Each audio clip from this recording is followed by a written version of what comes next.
Representative Williams, thank you very much. The next person that you're going to hear from, my fellow Texan representing the 29th Congressional District in Houston, Sylvia Garcia. Thank you, Chairman Vesey, and thank you all for being here today.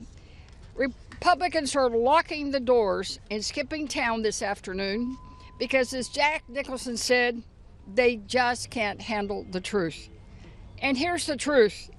These aren't a few good men.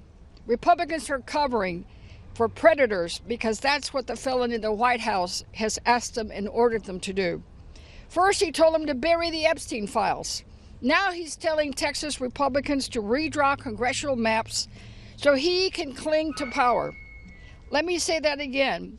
The felon in the White House is redrawing the maps, not the people of Texas, not the people in the Austin at the legislature, but the White House itself, to rig the next election.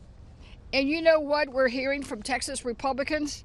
Well, off the record, they'll all tell you that they really aren't crazy about this whole idea of gerrymandering, but they're just too scared to say no to the felon in the White House.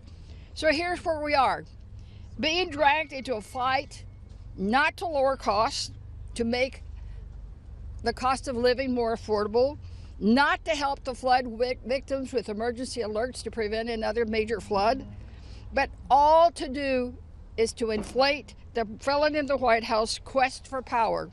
He wants to make sure that Democrats don't take the gavel and black his craziness. Let's be clear. These maps aren't being drawn in Austin. They're being drawn in secret in some back room of the White House. And I want to remind my Republican colleagues, redistricting cuts both ways. If you touch my district, if you touch Mark's district, or you touch Lizzie's district, or Julie's district, you're going to have to touch all those around. So it might just put some of your Republicans more at risk.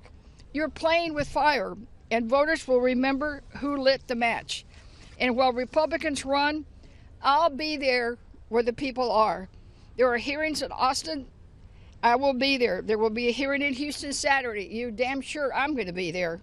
And on Monday, I'll be in Arlington for that hearing. But here's the hitch. We're doing hearings without a map to comment on. That's how much of a scam this whole thing is.